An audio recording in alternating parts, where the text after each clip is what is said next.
السلام علیکم ورحمۃ اللہ۔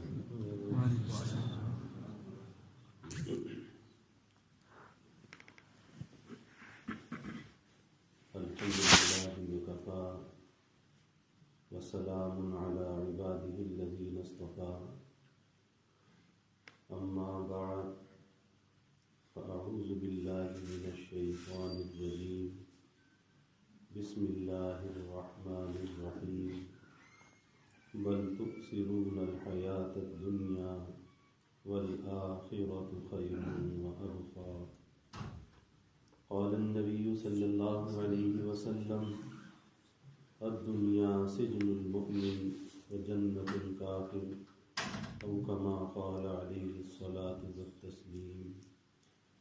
رب اشرح لی صدری ویسر لی امری واحلل عقدۃ من لسانی یفقهوا قولی، سبحانک لا علم لنا الا ما علمتنا انک انت العلیم الحکیم۔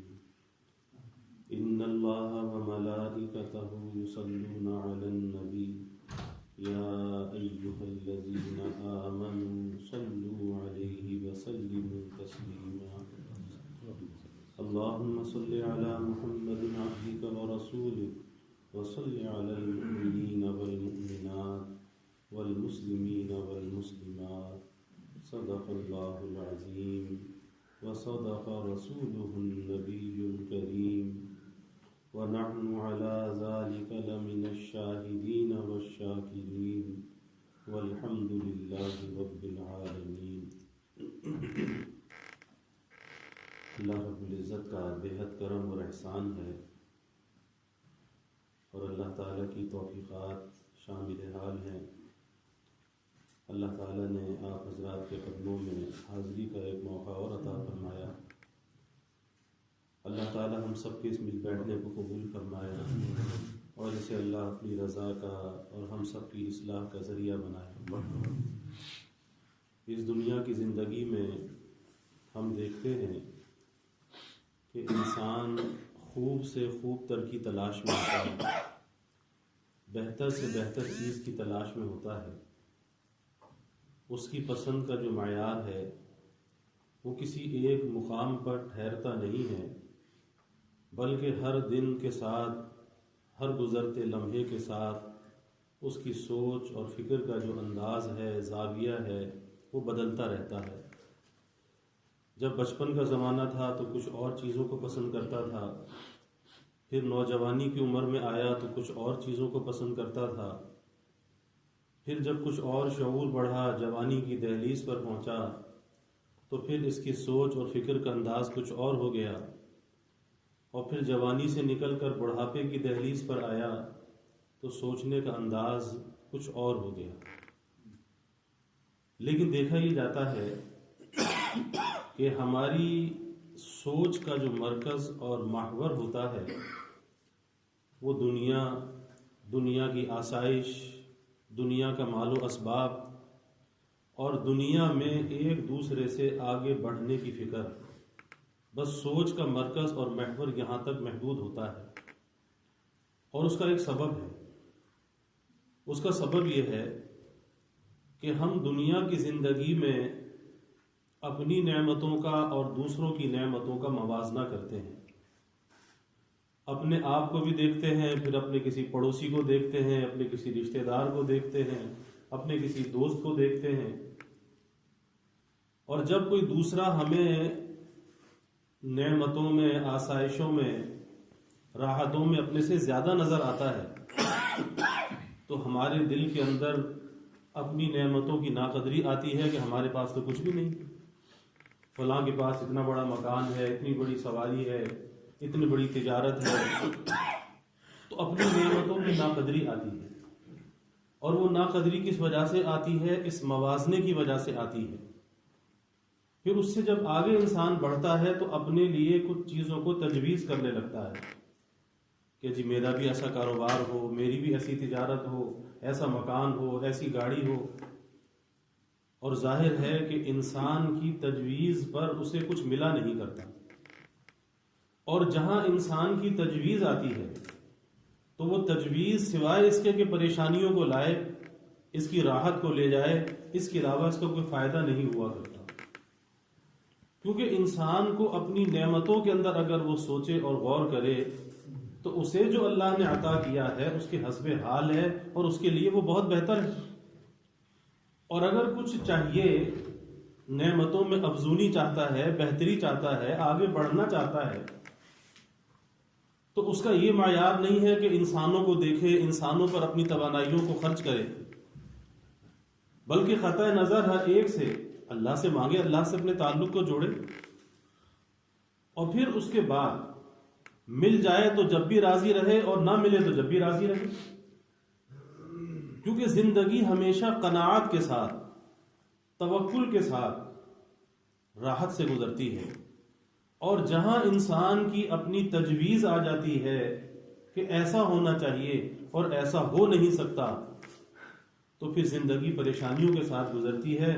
اور آج ہمیں معاشرے کے اندر یہی صورتحال نظر آتی ہے کہ جس انسان کو دیکھو پریشانیوں کا شکار ہے، اور اس پریشانیوں کا سبب یہ ہے کہ ایک دوسرے کے ساتھ موازنے کے اندر لگے ہوئے ہیں. موازنہ، تقابل. لیکن کبھی یہ بھی تو سوچنا چاہیے کہ دنیا کے اندر تو ہم موازنہ اور تقابل کر رہے ہیں، ایک دوسرے کے ساتھ چیزوں کو ناپ رہے ہیں، تول رہے ہیں، لیکن کبھی ہم نے دنیا اور آخرت کا بھی تقابل کیا، موازنہ کیا؟ کبھی دنیا اور آخرت کا ہم نے موازنہ نہیں کیا. حالانکہ موازنہ اگر ہمیں کرنا چاہیے تھا تو دنیا اور آخرت کا موازنہ کرنا چاہیے تھا، اور یہ دیکھنا چاہیے تھا، سوچنا چاہیے تھا کہ یہاں کی جیسی بھی ہے گزر جائے گی، یہاں کی جیسی بھی ہے گزر جائے گی، امیر کی بھی گزر جائے گی، غریب کی بھی گزر جائے گی، بادشاہ کی بھی گزر جائے گی، فقیر کی بھی گزر جائے گی. لیکن اصل منزل تو آخرت ہے. دنیا تو فانی، اس کی ہر لذت فانی، اس کا ہر مزہ فانی، یہ تو گزر جائے گی. لیکن اصل چیز تو آخرت ہے. تو کیا اس دنیا کے لیے انسان اپنی آخرت کو کھوٹا کر دے کہ جہاں اسے ہمیشہ ہمیشہ کے لیے رہنا ہے؟ آج یہی وجہ ہے، یہی حرص و ہوس ہے. اور وہ حرص و ہوس کس چیز کی ہے؟ وہ حرص و ہوس آخرت کی نہیں ہے، وہ حرص و ہوس دنیا کی ہے. کہ اس حرص و ہوس کے اندر انسان اگر کھوٹا کسی چیز کو کر رہا ہے، اپنی آخرت کو کھوٹا کر رہا ہے کہ زیادہ سے زیادہ دنیا میرے پاس جمع ہو جائے. حضرت علی کرم اللہ وجہ فرمایا کرتے تھے کہ بھائی ضرورت تو ایک بھکاری کی بھی پوری ہو جاتی ہے، ضرورت تو ایک بھکاری کی بھی پوری ہو جاتی ہے، لیکن خواہشات جو ہیں یہ بادشاہ کی بھی پوری نہیں ہوتی، خواہشات پوری نہیں ہوتی. اور آج ہم خواہشات کے غلام بنے ہوئے ہیں. اسی خواہشات کی وجہ سے کہ، اور خواہشات کی حیثیت کیا ہے اور اس کی کیفیت کیا ہے کہ ایک نہ ختم ہونے والا سلسلہ ہے جو کہیں رکتا اور تھمتا نہیں ہے.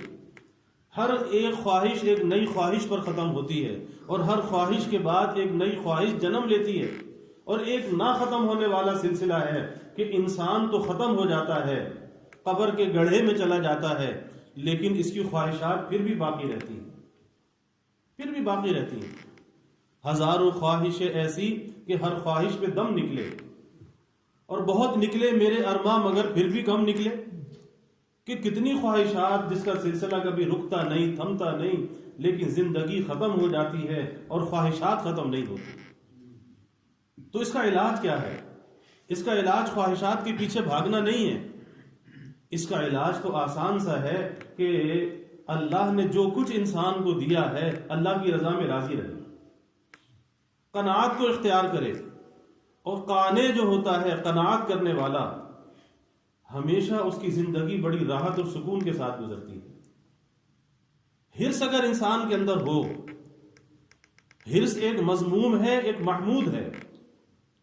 دنیا کی حرص تو مذموم حرص ہے آج جس کے پیچھے ہم بھاگ رہے ہیں، کیونکہ دنیا کی ضرورت کا جو وعدہ ہے وہ تو اللہ نے کیا ہے، اور اللہ اپنے وعدے کے خلاف نہیں کرتا کہ اس زمین پر جو بھی جاندار ہے اس کی روزی کا ذمہ اللہ نے لیا ہے. وما من دابۃ فی الارض الا علی اللہ رزقها، تو اللہ نے اس کا ذمہ لیا ہے، اور جس چیز کا ذمہ اللہ نے لیا ہے پھر اس میں پریشانی کی کون سی بات ہے؟ پریشانی کی تو کوئی بات نہیں۔ ایک واقعہ حکیم الامت حضرت تھانوی رحمۃ اللہ علیہ نے بیان کیا کہ ایک طالب علم اپنے استاد کے پاس پڑھنے کے لیے آیا اور کہیں دور سے سفر کر کے آیا۔ تو اس زمانے کے اندر مدارس اس طرح کے نہیں ہوتے تھے جیسے آج ہوتے ہیں۔ اگر کوئی طالب علم کسی استاد کے پاس پڑھنے کے لیے آتا تھا تو اسے اپنے کھانے کا انتظام خود کرنا پڑتا تھا۔ اب وہ محلے بستی میں سے کسی سے کھانے کی ذمہ داری لگوا لے، کوئی اس کی ذمہ داری کو قبول کر لے، کھانا وہاں سے لیتا رہے، پڑھتا استاد کے پاس رہے۔ تو جب وہ استاد کے پاس آیا اور کہا کہ جی پڑھنا چاہتا ہوں، تو کہا کہ بھائی پہلے اپنے کھانے کا انتظام کرو، کھانا کہاں سے کھاؤ گے؟ پڑھانے سے تو انکار نہیں ہے۔ تو اس طالب علم نے کہا، اس نے کہا کہ حضرت آپ اس کی کیوں فکر کرتے ہیں کہ کھانا کہاں سے کھاؤں گا؟ اگر اللہ کو دنیا میں رکھنا مقدر ہے، اللہ دنیا میں رکھنا چاہتا ہے تو کھانے کا بھی انتظام کرے گا، اور اگر اللہ کو دنیا میں رکھنا منظور نہیں ہے تو یہ جان واپس لے گا، مجھے واپس بلا لے گا۔ تو آپ تو اپنا کام کیجیے، آپ مجھے پڑھائیے، کھانے کا غم کیسا؟ تو ایک شخص پاس ہی بیٹھا تھا، اس نے جب اس طالب علم کی یہ بات سنی کہ اتنا اس کو اللہ پر بھروسہ ہے، اتنا توکل ہے، اس نے کہا کہ بھائی کھانا جو ہے وہ میرے پاس ہے، اور کھانا میرے گھر سے آ کر لے جانا۔ کہا کہ گھر بھی نہیں آؤں گا، اگر کھانا دینا ہو تو یہاں پہنچا جانا۔ اس نے کہا جی بہت اچھا، کھانا پہنچا دیں گے۔ اب اس کے بعد بستی کے اندر مشہور ہو گیا کہ ایسا طالب علم آیا ہے، اتنا اللہ پر اس کا بھروسہ ہے۔ تو بس بستی سے کھانے کا جو ہے وہ لائن لگ گئی، کبھی کہیں سے کھانا آتا ہے، کبھی کہیں سے آتا ہے، اور اسی دوران اپنی تعلیم مکمل کر کے، علم حاصل کر کے واپس اپنے وطن چلا گیا۔ تو دنیا کے معاملے میں پریشان ہونا کیسا؟ دنیا کے معاملے میں آسانی اور عافیت تو اسی میں ہے کہ آدمی قناعت کو اختیار کرے، اور آج ہم نے قناعت کو چھوڑ رکھا ہے۔ یہی وجہ ہے کہ جتنا کچھ ہمارے پاس ہے، اور آج کے اس زمانے کے اندر جتنے اسباب، جتنے وسائل ہمارے پاس ہیں، اس سے پہلے کبھی ایسے اسباب اور وسائل نہیں تھے۔ زندگی کی جتنی آسائشیں آج ہمارے پاس ہیں، جیسے مکان ہے، جیسی سواریاں ہیں، اس سے پہلے کہاں ایسی چیزیں تھیں؟ لیکن جتنی کچھ آسائشیں بڑھتی چلی جا رہی ہیں، پریشانیاں بھی بڑھتی چلی جا رہی ہیں، حالانکہ پریشانی تو گھٹنی چاہیے تھی۔ اس کا سبب کیا ہے؟ اس کا سبب یہی ہے کہ ہمیں ان چیزوں پر قناعت نہیں، یہ حرص و ہوس ہے۔ اور پھر وہی بات جو حضرت علی کرم اللہ وجہ فرماتے ہیں کہ بھائی حرص و ہوس کا انجام کیا ہے؟ کہ ضرورت تو بھکاری کی بھی اللہ پوری کر دے گا، لیکن خواہشات بادشاہ کی بھی پوری نہیں۔ اور یہ حرص و ہوس کس لیے ہے؟ اسی لیے ہے کہ دنیا کے اندر میں بلند نظر آؤں، دنیا کے اندر میرا جو اسٹیٹس ہے، معیار ہے، وہ دوسروں سے بہتر ہونا چاہیے۔ کس لیے؟ کہ لوگوں کی نظر میں میری واہ واہ ہو۔ تو حکیم الامت حضرت تھانوی رحمۃ اللہ علیہ فرمایا کرتے تھے کہ ارے کب تک مخلوق کے اندر پھنسے رہو گے؟ کبھی یہ بھی تو سوچا کرو کہ اللہ کی نظر میں واہ واہ ہونی چاہیے، اللہ کی نظر میں میرا اکرام ہونا چاہیے، وہاں پر مکرم ہونا چاہیے۔ یہ کیا کہ لوگوں کی نظر کے اندر میں بڑا بن جاؤں، چاہے اللہ کی نظر میں چھوٹا بن جائے، دنیا کا مال و اسباب تو حاصل کر لے، چاہے آخرت کو برباد کر لے۔ حضرت خواجہ صاحب رحمۃ اللہ علیہ فرمایا کرتے تھے کہ یہی دن ہے تجھ کو رہوں سب سے بالا، کہ سب سے بلند ہونا چاہیے۔ یہی دن ہے تجھ کو رہوں سب سے بالا، ہو زینت نرالی ہو فیشن نرالا، ہو زینت نرالی ہو فیشن نرالا، کہ کوئی بھی نئی چیز آ جائے لوگ اس کے پیچھے بھاگ رہے ہیں، کوئی بھی نئی چیز آ جائے برانڈڈ چیزوں کے پیچھے، نئی چیزوں کے پیچھے بھاگ رہے ہیں۔ کس لیے؟ کہ جو ہمارے پاس ہو دوسرے کے پاس نہ ہو زینت نرالی ہو فیشن نرالا۔ کیا جیا کرتا ہے یوں ہی مرنے والا؟ کہ جس کو مرنا ہو، جس کو قبر میں جانا ہو، تو کیا وہ اسی طرح جیا کرتا ہے؟ ایسے ہی خواہشات کے پیچھے بھاگتا ہے؟ جیا کرتا ہے کیا یوں ہی مرنے والا، تجھے حسن ظاہر نے دھوکے میں ڈالا۔ یہ جو دنیا کی جو چیزیں ہیں، یہ دنیا کے ساز و سامان ہیں، ان دنیا کے ظاہری ساز و سامان نے تجھے دھوکے میں ڈالا. پھر آگے فرماتے ہیں جگہ جی لگانے کی دنیا نہیں ہے، جگہ جی لگانے کی دنیا نہیں ہے، یہ عبرت کی جا ہے تماشا نہیں ہے. یہ دنیا تو عبرت کی جگہ ہے. کیسی عبرت کی جگہ ہے کہ حضرت خضر علیہ السلام کہتے ہیں کہ ایک مرتبہ ایک بستی سے میرا گزر ہوا، دیکھا تو بستی بڑی آباد تھی، خوشحال تھی. پھر کچھ عرصے کے بعد وہاں سے جب گزر ہوا تو دیکھا کہ بستی اجڑی ہوئی تھی، کھنڈرات کے اندر بدل چکی تھی. تو یہ دنیا کی مثال ہے. اور اگر انسان غور کرے تو جن چیزوں کے پیچھے یہ بھاگ رہا ہے وہ دنیا کی ہر چیز جو ہے وہ فانی ہے، ہر چیز سے فنا کی بو آتی ہے. اسی لیے اللہ تعالی ہمیں جھنجھوڑ رہے ہیں اور ہمیں غفلت سے بیدار فرما رہے ہیں. ہمارے بل تو سیرون الحیات دنیا، کہ ایک شکوے کا انداز ہے کہ تم دنیا کی زندگی کو ترجیح دیتے ہو، اس دنیا کے لیے اپنی توانائیوں کو کھپا رہے ہو، اس دنیا پر مر رہے ہو، اس دنیا کے لیے آپس میں جھگڑ رہے ہو، دشمنیاں پیدا کر رہے ہو. بل تؤثرون الحیات الدنیا. اگر انسان سوچے ساری خرابی کس لیے ہے، اور اللہ کے حبیب صلی اللہ علیہ وسلم نے فرما دیا حب الدنیا رأس کل خطیئہ، کہ جتنی خرابیاں انسان کے اندر جنم لیتی ہیں، کسی سے حسد ہے، کسی سے بغض ہے، کسی سے کینہ ہے، کسی سے لڑائی ہے، جھگڑا ہے، فساد ہے، حقارت ہے، نفرت ہے، عداوت ہے، جتنی بھی خرابیاں جنم لیتی ہیں، فرمایا کہ اس کی جو جڑیں ہیں نا وہ دنیا کی محبت ہے. اس کی جڑ دنیا کی محبت ہے. تو جب اتنی بڑی خرابی، اور اللہ ہمیں بیدار کر رہا ہے کہ تم دنیا کی زندگی کو ترجیح دیتے ہو، اور آگے کیا فرمایا وَالْآخِرَةُ خَيْرٌ وَأَبْقَىٰ، کہ آخرت بہتر بھی ہے اور باقی رہنے والی بھی ہے. اسی لیے کہ اللہ والے فرماتے ہیں کہ دنیا کے اندر اگر کوئی خرابی نہ بھی ہو، جبکہ بہت سی خرابیاں ہیں، کہ اس کی ہر خوشی کے ساتھ کوئی غم ملا ہوا ہے، کیونکہ اس کے اندر سے فنا کی بو آتی ہے، اور اس کی کسی بھی چیز سے انسان صحیح طرح لطف اندوز نہیں ہوتا، اس سے راحت حاصل نہیں کر سکتا، کیونکہ ڈر اور خوف لگا ہوا ہے. کپڑا پہنتا ہے، ڈر ہے کہ پھٹ نہ جائے، خراب نہ ہو جائے، اس کی لذت حاصل نہیں ہوتی. کھانا کھاتا ہے، بدہضمی نہ ہو جائے، بیمار نہ پڑ جاؤں، کھانے کی لذت حاصل نہیں ہوتی. تو دنیا کی ہر خوشی کے ساتھ کوئی نہ کوئی غم ضرور ملا ہوا ہے. شادی کرتا ہے، نکاح کرتا ہے خوشی کے لیے، کہیں آپس میں ناچاقی نہ ہو جائے، کہیں جدائی نہ ہو جائے، ایک غم بھی اس کے ساتھ ملا ہوا ہے. تو دنیا کی چیزوں کے اندر اگر غور کرے تو ہر راحت، ہر خوشی جو ہے اس کے ساتھ کوئی نہ کوئی تکلیف ملی ہوئی ہے، کوئی نہ کوئی غم اس میں ملا ہوا ہے. یہی وجہ ہے کہ دنیا کی چیزوں سے انسان صحیح طرح سے لطف اندوز نہیں ہو پاتا.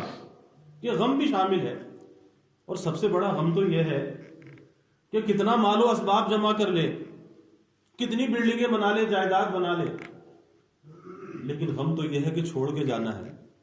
منزل یہ نہیں ہے، منزل تو قبر ہے. بالآخر وہی 2 گز زمین نصیب ہونی ہے، یہ سب کچھ چھوڑ کے جانا ہے. اور جب انسان سب کچھ کرنے کے بعد جب اس چیز کو سوچتا ہے تو اس کے اندر ایک حسرت پیدا ہوتی ہے، پریشانی پیدا ہوتی ہے کہ دنیا کے لیے تو اتنا کچھ کرتا رہا، اتنا جمع کرتا رہا، اور آخرت کے لیے میرے دامن میں کچھ بھی نہیں ہے. تو کل اللہ کے سامنے جب جاؤں گا تو کیا چیز لے کر جاؤں گا؟ یہ جتنا بھی مال و اسباب ہے یہ سب کچھ یہیں رہ جانے والا ہے.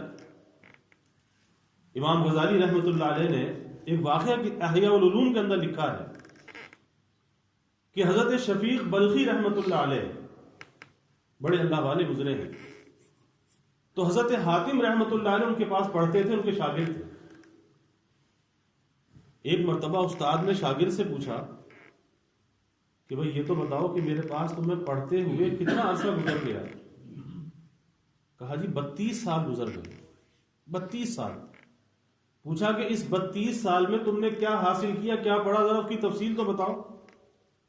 تو کہا جی 32 سال میں نے صرف آپ سے 8 باتیں سیکھی ہیں. استاد نے کہا انا للہ و انا الیہ راجعون، کہ 32 سال اور 8 باتیں، اس کا مطلب تم نے تو سارا وقت برباد کر دیا، ضائع کر دیا. اچھا یہ بتاؤ کہ وہ 8 باتیں کون سی ہیں؟ اب ان 8 باتوں کے اندر اگر انسان غور کرے تو اس دنیا کی حقیقت کا پتہ چلتا ہے کہ اس دنیا کی کیا حقیقت ہے، کہ جس دنیا کے پیچھے آج ہم مر رہے ہیں، کھپ رہے ہیں، اپنی توانائیوں کو ضائع کر رہے ہیں، اور اس طرح سے ضائع کر رہے ہیں کہ اپنی آخرت کو کھوٹا کر رہے ہیں۔ تو حضرت حاتم نے فرمایا کہ میں نے دنیا کے اندر دیکھا، میں نے مخلوق کو دیکھا کہ ہر ایک کا کوئی نہ کوئی محبوب ہوتا ہے، جس سے وہ پیار کرتا ہے، جس سے وہ محبت کرتا ہے، جس کی چاہت اس کے دل کے اندر ہوتی ہے، تو اس کا کوئی نہ کوئی محبوب ہے۔ لیکن پھر میں نے یہ دیکھا کہ جب وہ مرتا ہے، دنیا سے جاتا ہے، تو اس کا محبوب دنیا میں رہ جاتا ہے، خود یہ آگے چلا جاتا ہے۔ جس چیز سے محبت تھی، جس چیز سے دل لگایا ہوا تھا، وہ تو دنیا میں رہ جاتا ہے اور یہ خود قبر میں چلا جاتا ہے۔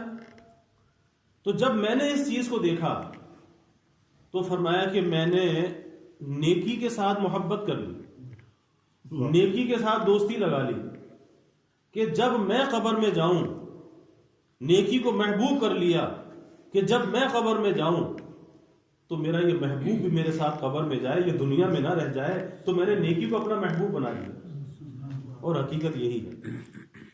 پھر فرماتے ہیں دوسری بات کہ دنیا میں نے لوگوں کو دیکھا کہ وہ قیمتی چیزوں کو سنبھال کر رکھتے ہیں، بڑی حفاظت سے رکھتے ہیں قیمتی چیزوں کو، اور پھر میں نے اللہ کا فرمان پڑھا، ما عندکم ينفد وما عند اللہ باق، اللہ کا فرمان پڑھا کہ جو کچھ تمہارے پاس ہے وہ خرچ ہونے والا ہے، خرچ بھی ہوتا ہے، ضائع بھی ہوتا ہے، چوری بھی ہوتا ہے، نقصان بھی ہوتا ہے، سب کچھ ہوتا ہے، اور کبھی دینے والا ہاتھ لینے والا ہاتھ بن جاتا ہے۔ دنیا کے اندر مثالیں موجود ہیں۔ تو میں نے جب اللہ کا یہ فرمان پڑھا کہ جو کچھ تمہارے پاس ہے وہ تو خرچ ہونے والا ہے، ختم ہونے والا ہے، اور جو کچھ اللہ کے پاس ہے وہ باقی رہنے والا ہے، تو کہا کہ پھر جو قیمتی چیز بھی میرے ہاتھ آئی، جو کچھ میرے پاس آیا، میں نے اسے اللہ کی طرف پھیر دیا تاکہ وہ باقی رہے، وہ ختم نہ ہو، وہ خرچ نہ ہو۔ اب اس سے پتہ چلتا ہے کہ دنیا اور دنیا کی چیزوں کی جو محبت ہے، آخر اس کا انجام کیا ہے؟ وہی انجام کہ وہ سب کچھ یہیں رہ جانے والا ہے۔ پھر تیسری بات فرمایا کہ میں نے خدا کے فرمان میں غور کیا، وَأَمَّا مَنْ خَافَ مَقَامَ رَبِّهِ وَنَهَى النَّفْسَ عَنِ الْهَوَىٰ فَإِنَّ الْجَنَّةَ هِيَ الْمَأْوَىٰ، کہ جو اللہ کے سامنے کھڑا ہونے سے ڈرا اور اپنے نفس کو خواہشات سے روکا، پھر اس کا ٹھکانہ کیا ہے؟ اس کا ٹھکانہ جنت ہے۔ یعنی 2 باتوں پر جنت کی بشارت، کہ ایک اللہ کے سامنے کھڑے ہونے کا خوف، اللہ ہمیں نصیب فرما دے، نصیب فرما دے۔ آج کہتے تو ہیں کہ اللہ کا خوف ہے، لیکن اس خوف کی کوئی علامت اور پہچان بھی تو ہونی چاہیے۔ اس خوف کی علامت اور پہچان کیا ہے؟ جبھی تو کہا جائے گا کہ خوف ہے۔ اور اللہ کے حبیب صلی اللہ علیہ وسلم نے اس خوف کی علامت اور پہچان بیان فرمائی، اللہ سے دعا مانگی، اللہم انی اسألک من خشیتک ما تحول به بیننا و بین معاصیک، کہ یا اللہ میں آپ سے آپ کا اتنا خوف چاہتا ہوں کہ جو میرے اور گناہوں کے درمیان رکاوٹ بن جائے۔ خوف مطلوب کی حد بیان کی اللہ کے حبیب صلی اللہ علیہ وسلم نے۔ تو زبان سے کہنا تو بہت آسان کہ ہم اللہ سے ڈرتے ہیں، ہر آدمی کہتا ہے، لیکن اس کی سچائی کا پتہ جب چلتا ہے کہ یہ اللہ سے ڈرتا ہے یا نہیں ڈرتا، کہ جب گناہ کا موقع آتا ہے تو کیا اللہ کا ڈر اور خوف پیش نظر ہوتا ہے؟ کیا اللہ کی پکڑ اور سزا کا خوف پیش نظر ہوتا ہے؟ کہ اللہ کی پکڑ اور سزا بھی ہے، اللہ ناراض ہوگا۔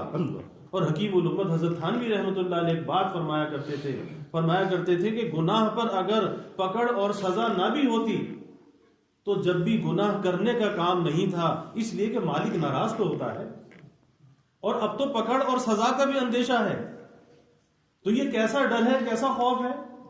تو پہلی بات یہ کہ جو اللہ کے سامنے کھڑا ہونے سے ڈرا، اور اس ڈر اور خوف کا اثر یہ ہوتا ہے کہ پھر آدمی خواہشات نفسانی کے پیچھے نہیں بھاگتا، پھر جو اس کا جی کہتا ہے اس کی پیروی نہیں کرتا، کیونکہ اسے یہ ڈر ہوتا ہے کل میں نے اللہ کے سامنے بھی کھڑا ہونا ہے، اللہ کے سامنے حساب دینا ہے۔ اور یہ ڈر اور خوف ایسا ہے کہ خواہشات نفسانی کو ترک کرا دیتا ہے۔ تو فرماتے ہیں کہ جب میں نے یہ پڑھا تو پھر اپنے نفس کو برائیوں سے لگام لگا دی، اپنے نفس کو برائیوں سے لگام لگا دی، اور خواہشات نفسانی سے بچنے پر میں نے محنت کی۔ مجاہدہ کرنا پڑتا ہے، اتنی آسانی سے یہ نفس قابو نہیں آتا۔ خواہشات تو رہتی ہیں، اور خواہشات زندگی کے آخری سانس تک رہتی ہیں، خواہشات کبھی ختم نہیں ہوتی۔ اصل ان خواہشات کا مقابلہ کرنا ہے، اور ہر انسان کے اندر اللہ نے یہ صلاحیت اور قوت رکھی ہے کہ وہ خواہشات کا مقابلہ کر سکتا ہے، ان پر غالب آ سکتا ہے، ان کو مغلوب کر سکتا ہے، لیکن مخالفت کرنی پڑے گی، لذات کو ترک کرنا پڑے گا، شہوات سے دور بھاگنا پڑے گا۔ ایک وقت آئے گا کہ یہی خواہشات اتنی کمزور ہو جائیں گی، آپ ان پر غالب آ جائیں گے، لیکن شرط یہ ہے کہ کوشش تو کریں، اور ابھی تو ہم نے کوشش کا ارادہ ہی نہیں کیا، کوشش تو نہ معلوم کب کریں گے۔ تو فرماتے ہیں کہ ان خواہشات سے میں نے بچنے پر محنت کی، یہاں تک کہ میرا نفس اطاعت الہی پر جم گیا، کوشش کی۔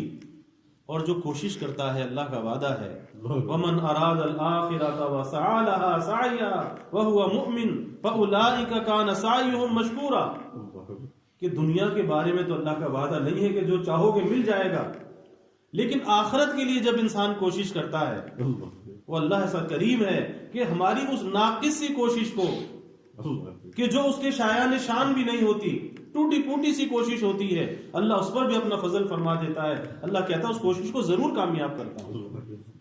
تو جس چیز کا وعدہ نہیں اس کے پیچھے تو ہم بھاگتے ہیں، اور جس کا اللہ نے وعدہ کیا اس کے پیچھے کیوں نہیں بھاگتے؟ کوشش کرنی چاہیے۔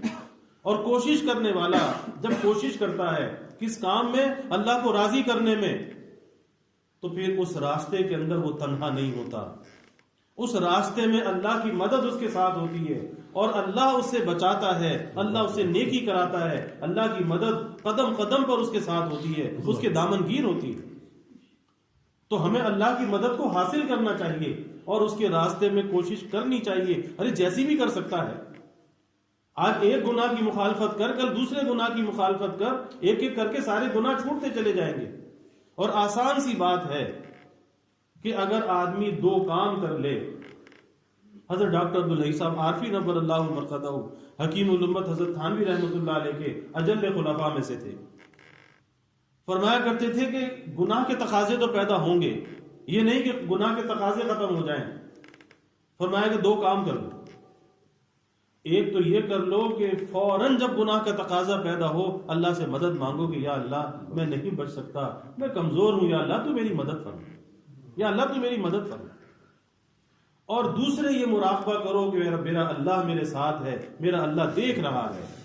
آج ہمیں ایک دھوکہ لگا ہے، ہم کہتے ہیں کہ کوئی نہیں دیکھ رہا، کوئی نہیں دیکھ رہا، ہم تو تنہائی کے اندر ہے، خلوت کے اندر ہے۔ آج یہ سوشل میڈیا کا جو فتنہ ہے کہ جس سے آج انسان پراگندہ خیالی کا شکار ہے، پراگندہ ذہنی کا خیال ہے، آج اس کے افکار اور خیالات پاکیزہ نہیں۔ کس وجہ سے؟ کہ خلوتوں کو ناپاک کر رکھا ہے۔ اور تصور کیا ہے؟ تصور یہ کہ کوئی دیکھ نہیں رہا۔ ارے کوئی نہیں دیکھ رہا تو کیا پیدا کرنے والا رب بھی نہیں دیکھ رہا؟ ارے وہ اللہ تو دیکھ رہا ہے، وہ اللہ تو ہر جگہ پر موجود ہے۔ تو یہ مراقبہ کیوں نہیں کرتے کہ میرا اللہ میرے ساتھ ہے، میرا اللہ مجھے دیکھ رہا ہے؟ یہ مراقبہ کرنا چاہیے اس غفلت سے اپنے آپ کو نکالنے کے لیے۔ تو دوسرا کام یہ کرو کہ یہ مراقبہ کرو کہ میرا اللہ میرے ساتھ ہے۔ اور ہمارے شیخ حضرت مسیح الامت رحمۃ اللہ علیہ فرمایا کرتے تھے کہ اگر کسی کا والد ساتھ ہو، کسی کا استاد ساتھ ہو، کسی کا شیخ اس کے ساتھ ہو، تو کیا انسان کوئی غلطی کرتا ہے؟ جب ایک انسان کسی انسان کے ساتھ ہو، کوئی بڑا اپنے ساتھ ہو، جب وہ غلطی نہیں کرتا، کس وجہ سے؟ کہ میرا بڑا میرے ساتھ ہے۔ تو اللہ تو سب سے بڑا ہے، اور تو بار بار کہتا ہے، ہر رکعت میں، ہر رکن میں کہتا ہے اللہ اکبر، اللہ اکبر، اور پھر بھی اس کی بڑائی کا استحضار دل میں نہیں آتا۔ تو اس پر محنت کرنی چاہیے، اور جب انسان اس پر محنت کرتا ہے تو پھر یہ استحضار غالب ہوتا ہے، پھر اسے ہر چیز کے اندر اپنے اللہ کی جھلک نظر آتی ہے۔ اور یہ استحضار کیسا ہوتا ہے؟ جیسے صحابہ کی کیفیت تھی کہ آپ صلی اللہ علیہ وسلم کے پاس آئے اور آ کر کہا کہ یا رسول اللہ صلی اللہ علیہ وسلم اب تو بیویوں کے حق کو بھی ادا نہیں کر سکتے، قضاء حاجت کے لیے سطر نہیں کھول سکتے۔ کیا چیز تھی؟ استحضار اس درجے قائم ہوا۔ آپ نے کیا فرمایا؟ تسلی فرما دی کہ بھئی اس وقت یہ سوچ لیا کرو کہ اس وقت کا یہی حق ہے، تسلی فرمائی۔ لیکن استحضار ہوا، آج بھی استحضار ہو سکتا ہے، لیکن کوئی محنت تو کرے۔ پھر چوتھی بات فرمائی کہ لوگوں کو دیکھا کہ ہر ایک کا رجحان دنیاوی مال، حسب نسب، دنیاوی جاہ و منصب، ان کے پیچھے ہے کہ کوئی حسب نسب کے پیچھے بھاگ رہا ہے، کوئی منصب کے پیچھے بھاگ رہا ہے، کوئی مال جمع کرنے کے پیچھے لگا ہوا ہے۔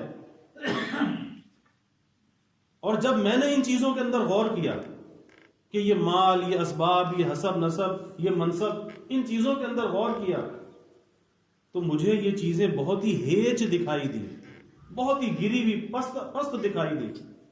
اور پھر میں نے اللہ کے کلام کے اندر غور کیا تو اللہ کے فرمان میں جب غور کیا تو اللہ نے فرمایا ان اکرمکم عند اللہ اتقاکم، کہ تم میں مکرم وہ ہے، صاحب عزت وہ ہے، زیادہ عزت والا وہ ہے کہ جو اللہ کا ڈر رکھنے والا ہے، صاحب تقوی ہے، جس کے دل کے اندر اللہ کا ڈر اور خوف ہے۔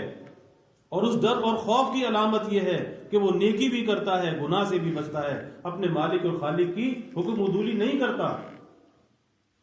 کہا کہ جب اللہ کے اس فرمان میں غور کیا کہ اللہ کے نزدیک تو یہ صاحب عزت ہے، دنیا کی ان چیزوں کے اندر عزت نہیں جس کے پیچھے ہم بھاگ رہے ہیں،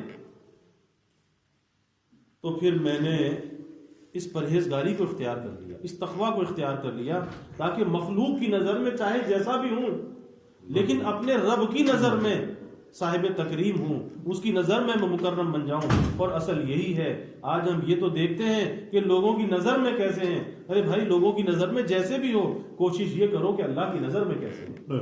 اللہ کی نظر میں معزز اور مکرم ہونا چاہیے، اور جو اللہ کی نظر میں معزز اور مکرم ہوتا ہے، اللہ دنیا میں اسے عزت اور احترام دلاتا ہے، اور وہ عزت اور احترام پھر اس کے چاہنے سے نہیں ملتا، وہ من جانب اللہ ملتا ہے، اور جو من جانب اللہ ملتا ہے پھر اللہ اس کی حفاظت بھی کرتا ہے، پھر وہ باقی بھی رہتا ہے۔ اور جو اپنے چاہنے سے عزت ملتی ہے، آج عزت ملتی ہے، کل اتر بھی جاتی ہے۔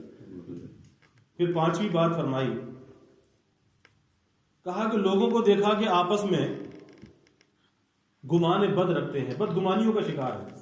آج یہی معاشرے کے اندر ہو رہا ہے، ایک دوسرے سے بدگمان۔ تو لوگوں کو دیکھا کہ ایک دوسرے سے بدگمان، ایک دوسرے کو برا کہتے ہیں، فلاں ایسا، فلاں ایسا، فلاں ایسا۔ اور دوسری طرف اللہ تعالیٰ کا فرمان دیکھا، اللہ فرماتے ہیں نحن قسمنا بینہم معیشتہم فی الحیات الدنیا، کہ دنیا کی زندگی میں ان کے بسر اوقات کے جو ذرائع ہیں، اس کی جو تقسیم ہے وہ تو اللہ نے کی ہے، اور انسان آپس میں لڑ رہا ہے، بدگمانی کر رہا ہے۔ وہ سمجھتا ہے کہ شاید پڑوسی کے دکاندار نے میرے گاہک کو لے لیا، میری روزی اس نے لے لی۔ ارے روزی کی تقسیم تو اللہ نے کی ہے۔ تو جب اللہ کا یہ فرمان دیکھا تو پھر لوگوں سے حسد چھوڑ کر، بغض چھوڑ کر، کینہ چھوڑ کر، ان سب چیزوں سے خلق سے کنارہ کر لیا، مخلوق سے کنارہ کر لیا، اور یہ یقین ہوا کہ قسمت صرف اللہ کے ہاتھ میں ہے، کسی مخلوق کے ہاتھ میں نہیں ہے۔ ہم کیا کرتے ہیں؟ ہم لوگوں سے عزت لینا چاہتے ہیں۔ ارے بھائی، لوگوں سے عزت کیسے مل سکتی ہے؟ عزت لینی ہے تو اللہ سے لو، اور جو اللہ کسی کو عزت دیتا ہے وہ پائیدار ہوتی ہے، لیکن اللہ اسی کو عزت دیتا ہے جو صاحب تقوی ہوتا ہے۔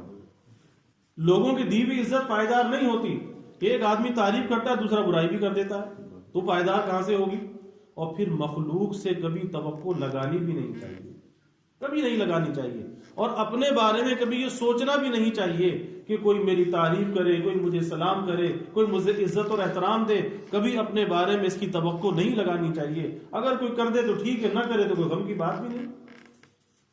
تو فرماتے ہیں کہ خلق سے میں نے کنارہ کشی اختیار کی، کہ جب اس بات کا یقین ہو گیا کہ روزی کی تقسیم تو اللہ کے ذمہ ہے، تو پھر مخلوق سے کس بات کی عداوت؟ تو میں نے اس سے کنارہ کشی اختیار کر لی، اور خلق کی عداوت سے میں باز آ گیا، خلق کی عداوت سے باز آ گیا، کہ تقسیم جب اللہ کے ذمہ ہے تو پھر اللہ ہی سے لو لگانی چاہیے۔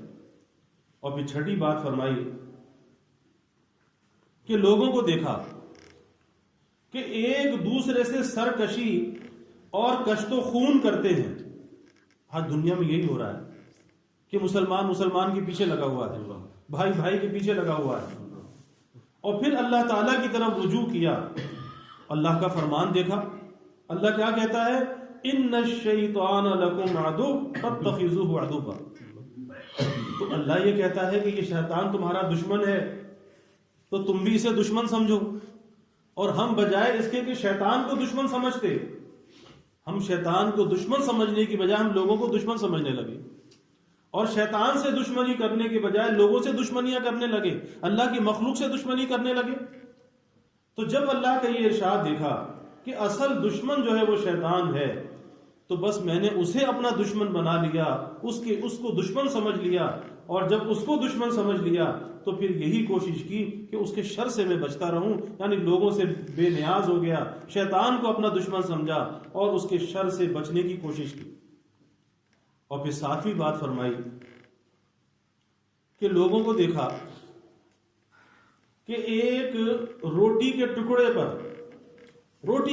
پر اپنے نفس کو ذلیل کر رہے ہیں, ناجائز کاموں کے اندر پڑے ہوئے ہیں اور ناجائز ذرائع سے روزی حاصل کر رہے ہیں. یہ نہیں دیکھتے کہ حلال ہے یا حرام ہے, اللہ راضی ہوگا یا ناراض ہوگا. کس لیے؟ ایک روٹی کے ٹکڑے کے لیے, اس پیٹ کے جہنم کو بھرنے کے لیے. حلال اور حرام کا امتیاز بھی مٹ گیا. آج لوگ کہتے ہیں کہ میاں یہ تو ہماری دنیا کا معاملہ ہے, اس میں دین کا کیا دخل ہے؟ تو بھائی ہمیں شریعت نے آزاد نہیں چھوڑا. ہم دنیا کے اندر اگر آئے ہیں تو اللہ نے ایک امتحان اور آزمائش کے لیے بھیجا ہے. یہ دارالامتحان ہے اور کل اس کا حساب بھی ہمیں دینا ہے. یہ کہنا کہ ہم اس معاملے میں آزاد ہیں, آزاد نہیں ہیں, کیونکہ یہ جان ہماری نہیں, مال ہمارا نہیں, یہ وقت ہمارا نہیں. کل اس کے بارے میں ہم سے سوال ہوگا, اور جس کے بارے میں سوال ہوگا ہم اس کے مالک کیسے ہو سکتے ہیں؟ تو اس دھوکے میں نہیں رہنا چاہیے.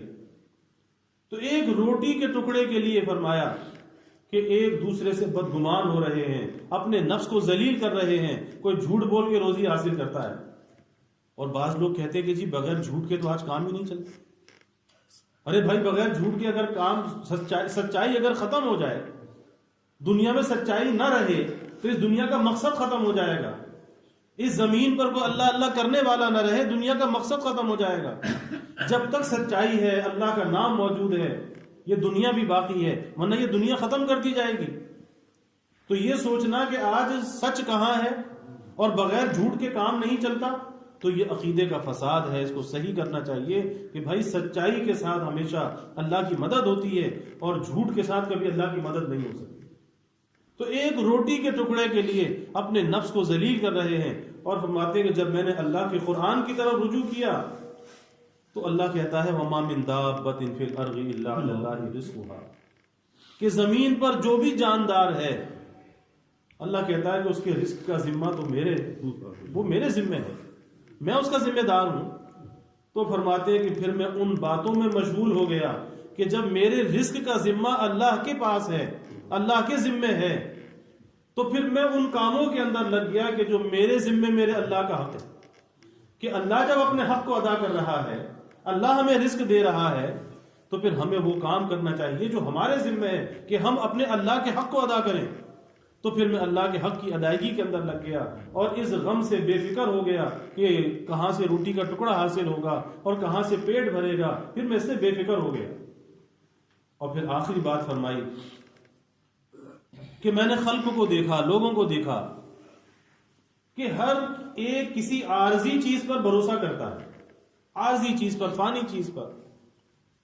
کوئی زمین پر بھروسہ کرتا ہے, کوئی اپنی تجارت پر بھروسہ کرتا ہے, کوئی اپنے پیشے پر بھروسہ کرتا ہے, کوئی اپنے بدن پر, اپنی قوت پر بھروسہ کرتا ہے, کوئی اپنی ذہنی علمی صلاحیتوں پر بھروسہ کرتا ہے.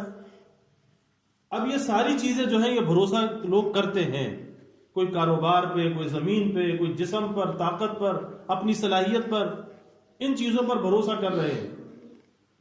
اور جب میں نے اللہ کی طرف رجوع کیا تو اللہ کہتا ہے وَمَن يَتَوَكَّلْ عَلَى اللَّهِ فَهُوَ حَسْبُهُ, کہ جو اللہ پر بھروسہ کرتا ہے وہی اس کے لیے کافی ہو جاتا ہے.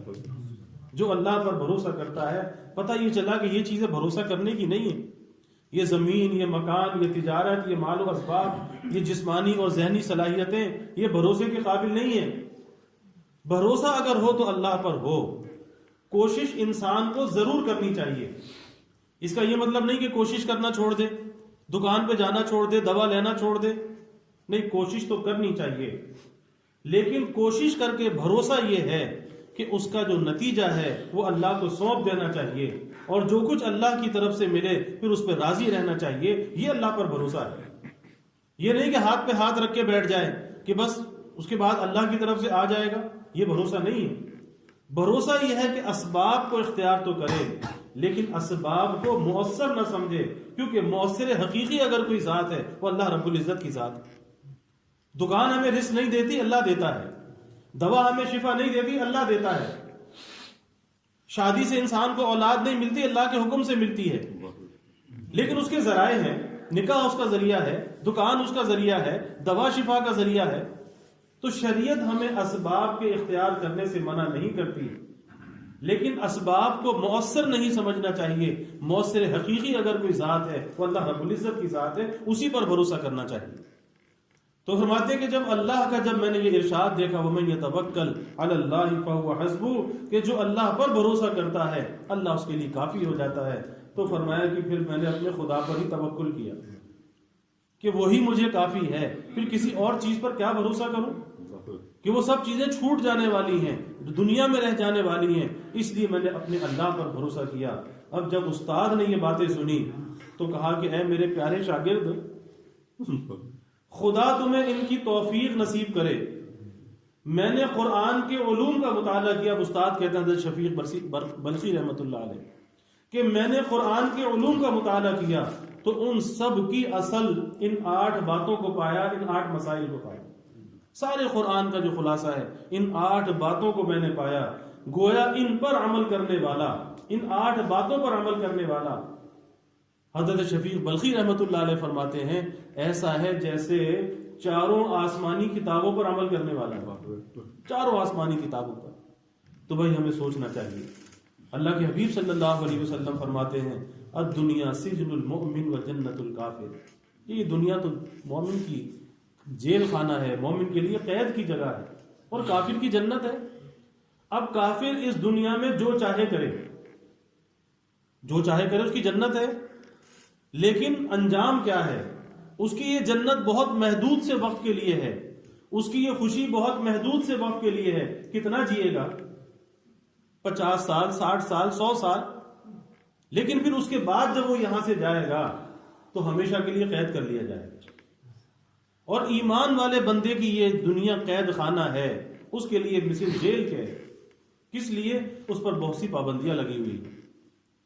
جھوٹ نہ بولو، سچ بولو، کسی کا حق نہ کھاؤ، لوگوں کے حق کو ادا کرو، اللہ کے حق کو بھی ادا کرو، مخلوق کے حق کو بھی ادا کرو. اور ایمان والے بندے کی زندگی حقوق اور حدود کے درمیان ہے کہ حق بھی ادا کرو، اپنے مالک کا حق بھی ادا کرو، مخلوق کا حق بھی ادا کرو، لیکن حدود کے اندر رہتے ہوئے ادا کرو. شریعت کی حدود کو پامال نہ کرو. وہ حق بھی اپنی مرضی سے ادا نہ کرو، شریعت سے رہنمائی لے کے ادا کرو. تو یہاں پر تو قید ہی قید ہے. لیکن مومن جب اس قید سے آزاد ہوتا ہے تو پھر آگے اسے راحت ہی راحت نصیب ہوتی ہے، اس قید سے جو آزادی ہے. تو بھائی ہمیں فکر کرنی چاہیے کہ یہاں پر تو ہم قید میں ہیں. اس سے تو انکار ہو نہیں سکتا کہ ہمارے محبوب صلی اللہ علیہ وسلم یہ بات فرما رہے ہیں کہ ہم سب یہاں پہ قید میں ہیں. لیکن ہمیں زندگی کچھ ایسی گزارنی چاہیے کہ موت کے ساتھ اس قید سے ہمیں آزادی نصیب ہو جائے. ایسا نہ ہو کہ یہاں بھی ہم قید میں ہیں اور پھر آگے جا کر بھی کہیں قید کر لیے گئے تو یہ بڑا خسارہ ہوگا. اس لیے دنیا کی اس محدود سی زندگی میں ہمیں سوچنا چاہیے کہ زندگی گزارنی کیسے ہے. اور پھر جہاں بہت سی چیزوں کا موازنہ کرتے ہیں تو ایک موازنہ یہ بھی کرنا چاہیے کہ دنیا کی کیا حقیقت ہے اور آخرت کی کیا حقیقت ہے. اسی لیے کہ اللہ والے فرماتے ہیں کہ دنیا کے اندر لاکھ خوبیاں ہوں اور کوئی خرابی دنیا کے اندر نہ ہو، جبکہ بہت سی خرابیاں بھی ہیں، لیکن اس کی سب سے بڑی خرابی یہ ہے کہ اس کو فنا ہے، اس کو بقا نہیں ہے. اور آخرت میں اگر کوئی خوبی نہ ہو، کوئی راحت نہ ہو، جبکہ بے شمار راحتیں ہیں انسان کے تصور اور خیال سے بھی زیادہ، اگر آخرت میں کوئی راحت نہ ہو، کوئی سکون نہ ہو، لیکن سب سے بڑی اس کی جو اچھائی ہے، خوبی ہے، آخرت کا کمال ہے کہ وہ باقی ہے، تو اس فانی پر اس باقی کو ترجیح دینا چاہیے، اس فانی پر اس باقی کو ترجیح دینا چاہیے، اور اس فانی کے لیے اس باقی کو خراب نہیں کرنا چاہیے۔ یہی عقل مندی کا تقاضا ہے کہ ہم عقل مند تو بہت بنتے ہیں لیکن دنیا اور آخرت کا تقابل نہیں کرتے۔ اگر انسان تقابل کرے، موازنہ کرے، تو یہ حقیقت کھل کر سامنے آتی ہے کہ دنیا بالآخر چھوڑ کے جانا ہے اور ہمیشہ ہمیشہ کے لیے جانا ہے، پھر جا کر کسی نے لوٹ کے نہیں آنا۔ تو جہاں ہمیشہ رہنا ہے وہاں کی فکر زیادہ ہونی چاہیے، اور اپنی بھی ہونی چاہیے، اپنی اولاد کی ہونی چاہیے، اپنی بیوی اور بچوں کی، گھر والوں کی ہونی چاہیے، اس کے ساتھ پوری امت کا فکر ہونا چاہیے۔ یہ نہیں کہ بس ہم اپنا خیال کریں، نہیں، ہمیں کہا جا رہا ہے قوا انفسکم واہلیکم نارا، کہ اپنے آپ کو دوزخ کی آگ سے بچاؤ، اپنے گھر والوں کو دوزخ کی آگ سے بچاؤ، اور یہ بچانا بھائی ہم سب کے ذمہ ہے۔ تو ہمیں جب دنیا اور آخرت کا تقابل کریں گے، اس کی اور یہاں کی نعمتوں کا تقابل کریں گے، تو ہمیں پتہ چلے گا کہ اصل راحت، اصل سکون اور اصل زندگی وہ آخرت کی ہے، دنیا تو ایک گزرگار ہے۔ اللہ کے حبیب صلی اللہ علیہ وسلم ایک مرتبہ چٹائی پر سوئے ہوئے تھے، صحابہ نے دیکھا، حضرت عمر رضی اللہ تعالی نے دیکھا کہ جب آپ بیدار ہوئے تو چٹائی کے نشان آپ کے بدن مبارک پر پڑے ہوئے تھے۔ صحابہ کو دیکھ کر رونا آ گیا، عرض کیا کہ یا رسول اللہ صلی اللہ علیہ وسلم، یہ قیصر و کسریٰ کے جو بادشاہ ہیں یہ تو عالی شان محلات میں رہتے ہیں، یہ نرم نرم بستروں پر سوتے ہیں، اور آپ کی یہ کیفیت ہے کہ آپ کے بدن مبارک پر چٹائی کے نشان پڑے ہوئے ہیں۔ آپ اگر ہمیں اجازت دیں تو آپ کے لیے کوئی اچھا بستر تیار کر دیا جائے، نرم بستر تیار کر دیا جائے۔ آپ نے کیا فرمایا کہ بھائی مجھے اس دنیا سے کیا لینا، اس دنیا سے میرا کیا واسطہ، میری مثال تو ایسی ہے جیسے کوئی راہ چلتا ہوا کوئی شخص ہو، راہ گزر ہو، اور وہ راہ چلتے چلتے، سفر طے کرتے کرتے کسی درخت کے نیچے تھوڑی دیر کے لیے بیٹھ جائے، کچھ سستانے کے لیے لیٹ جائے، اور پھر اس کے بعد اٹھ کر اپنی منزل پر روانہ ہو جائے۔ فرمایا کہ میری مثال تو ایسی ہے۔ تو یہ دنیا بھائی بستی نہیں ہے، راہ گزر ہے، بستی نہیں ہے، راہ گزر ہے، بس یہاں سے تو گزر کے جانا ہے۔ جس طرح بھی رہے، یہاں ایسے رہے کہ ویسے رہے، دیکھنا یہ ہے کہ وہاں کیسے رہے۔ پیش نظر آخرت کو رکھنا چاہیے۔ اللہ یہ فکر ہمارے دلوں میں بیدار فرمائے، اللہ غفلت والی زندگی سے حفاظت فرمائے، اور اللہ ہمیں نیکیوں کا حریص بنا دے، دنیا کی حرص کو اللہ ہمارے دلوں سے نکال دے، آخرت کے فکر کو اللہ غالب کر دے، اور دنیا کے فکر کو اللہ مغلوب کر دے، اور دنیا پر اللہ ہمیں قناعت نصیب فرما دے، آخرت پر قناعت نہیں، دنیا پر قناعت نصیب فرما دے، اور وہاں کا حرص عطا فرما دے۔ وآخر دعوانا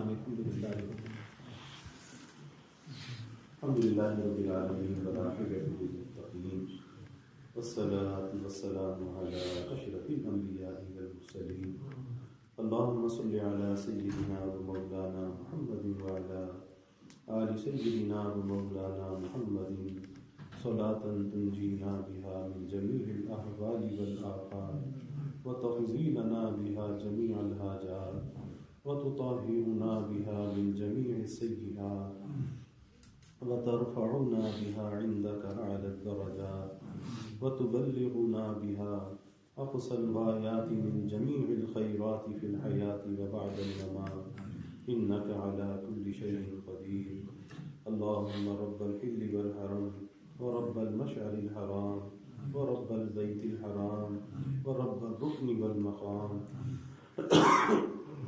ابلغ لروح سيدنا ومولانا محمد منا السلام ربنا آتنا في الدنيا حسنة وفي الآخرة حسنة وقنا عذاب النار ربنا أتمم لنا نورنا واغفر لنا إنك على كل شيء قدير ربنا لا تؤاخذنا إن نسينا أو أخطأنا ربنا ولا تحمل علينا إصرا كما حملته على الذين من قبلنا ربنا ولا تحملنا ما لا طاقة لنا به واعف عنا واغفر لنا وارحمنا أنت مولانا فانصرنا على القوم الكافرين ربنا ظلمنا أنفسنا وإن لم تغفر لنا وترحمنا لنكونن من الخاسرين ربنا هب لنا من أزواجنا وذرياتنا قرة أعين واجعلنا للمتقين إماما اللهم ألف بين قلوبنا وأصلح ذات بيننا واهدنا سبل السلام ونجنا من الظلمات إلى النور وجنبنا الفواحش ما ظهر منها وما بطن وبارك لنا في أسماعنا وأبصارنا وقلوبنا وأزواجنا وذرياتنا وتب علينا إنك أنت التواب الرحيم اللهم زدنا ولا تنقصنا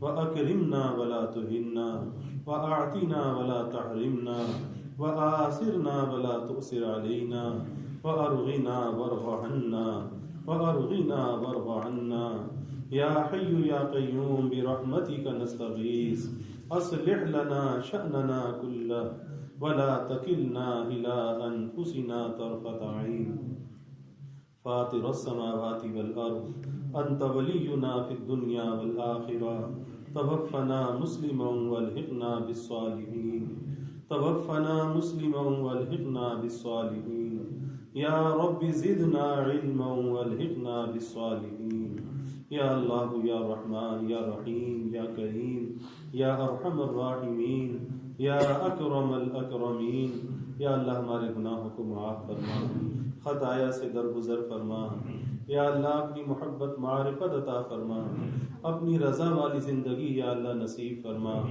اپنے رضا والے کاموں کی یا اللہ توفیق عطا فرما یا اللہ دنیا مردار کی محبت کو ہمارے دلوں سے نکال دے یا اللہ آخرت کے فکر کو ہمارے دلوں میں بیدار فرما یا اللہ جو ہمارا ماضی اس دنیا سے آلودہ گزرا اے اللہ ہم اس پر نادم ہیں پشیمان ہیں اے اللہ ہم اس پر توبہ کرتے ہیں اے اللہ دنیا کی اس آلودگی کو غلاظت کو ہمارے دلوں سے نکال دے یا اللہ اس آخرت کے فکر کو دلوں میں آباد فرما دے یا اللہ اپنے ذکر سے ہمارے دلوں کو آباد فرما دے اپنی محبت اور معرفت سے یا اللہ ہمارے دلوں کو لبریز فرما دے اپنے اغیار سے یا اللہ ہمارے دلوں کو خالی فرما دے یا اللہ ظاہری باطنی ہر قسمی ترقیات عطا فرما یا اللہ اعمال آخرت کا اہتمام کرنے والا بنا یا اللہ آخرت کے فکر کو دلوں میں بیدار فرما ہر قسمی ترقیات سے مالا مال فرما یا اللہ سب کے دلوں میں جو نیک ارادے ہیں خواہشات ہیں